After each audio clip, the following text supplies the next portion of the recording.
हरे Krishna everyone. आज है छत्रपति शिवाजी महाराज जयंती और हम सब बार बार इस बात से हैरान होते हैं कि ये सिर्फ एक स्टेट हॉलिडे क्यों है, नेशनल हॉलिडे क्यों नहीं। और ये एक और सवाल उठाता है, क्या सिर्फ छत्रपति शिवाजी महाराज एक स्टेट हीरो थे या नेशनल आइकन, नेशनल हीरो। खैर, इसका जवाब आपको भर के मिल जाएगा, चाहे वो पोर्टुगीज के अगेंस्ट में पहली इंडियन नेवी क्रिएट करने या ऑन ग्राउंड मुगलों से डटकर लड़ाई करना। उनके एडमिनिस्ट्रेटिव स्किल्स, उनके शौर्यता, उनकी वीरता की कहानियां आपने बहुत सुनी होगी, लेकिन आज मैं उनका स्पिरिचुअल साइड, उनका आध्यात्मिक साइड लेकर आया हूं। जी हाँ, ये कहानी है छत्रपति शिवाजी महाराज और उनके गुरुदेव रामदास जी की। एक बार छत्रपति शिवाजी महाराज ने देखा कि रामदास जी भिक्षा मांग रहे हैं, तो ये देखकर उनको बड़ा दुख हुआ। उन्होंने अपने सेनापति से कहा कि ये चिट्ठी लेकर जाओ और गुरुदेव के चरणों पर रख देना। गुरुदेव ने चरणों में पड़ी चिट्ठी को उठाई और देखा तो लिखा था उसमें शिवाजी महाराज ने कि ये राज्य मेरा, गौर करिएगा, मैंने कहा मेरा, और मैं आपको समर्पित है। आप जो करना चाहें इसका कर सकते हैं। तो रामदास जी वापस आए और कहा कि अब जब तुमने मुझे सब सौंप ही दिया है तो एक काम करो, ये पात्र लो और मेरे साथ भिक्षा भ्रमण पे चलो। तो रामदास जी और शिवाजी महाराज भिक्षा भ्रमण पे गए और लोगों ने जो बल पड़ा उन्हें दान करने की कोशिश की।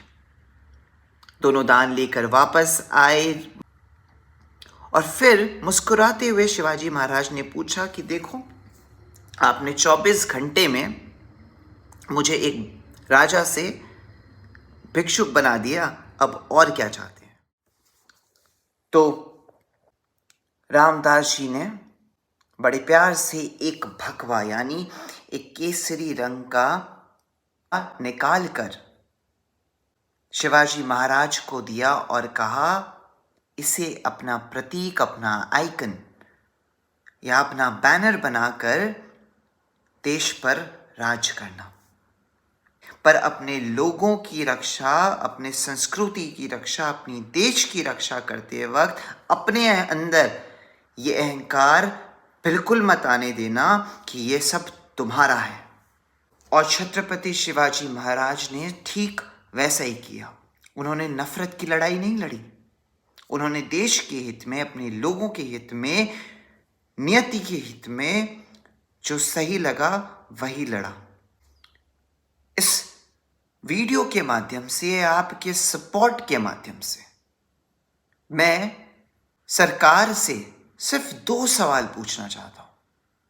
पहला, क्या 2 लाइन या 1 चैप्टर काफी है ऐसे योद्धाओं के बारे में जानने और समझने के लिए? क्या सरकार को मैंडेट पे काम नहीं करना चाहिए कि हर स्कूल ऐसे योद्धाओं के बारे में ग्लोरीफाइड वे में पढ़ाए, ठीक उसी तरह जिस तरह आज तक हम फॉरेन इन्वेडर्स के बारे में पढ़ते आए हैं, ब्रिटिशर्स के बारे में पढ़ते हैं। और दूसरा सवाल मेरा यह है कि जिस तरह से महाराष्ट्र छत्रपति शिवाजी महाराज का सेलिब्रेशन करता है, क्या इतने ही धूमधाम से बाकी राज्यों का कर्तव्य नहीं बनता? क्या लगता है बिना छत्रपति शिवाजी महाराज के ये हिंदुस्तान आज हिंदुस्तान रहता? इसलिए सवाल ये है कि हमारे शिवाजी महाराज का दुश्मन आखिर सिर्फ औरंगजेब था, क्या हमारे इतिहास के बुक्स भी रहे हैं। जय शिवाजी महाराज, जय महाराष्ट्र, जय हिंद।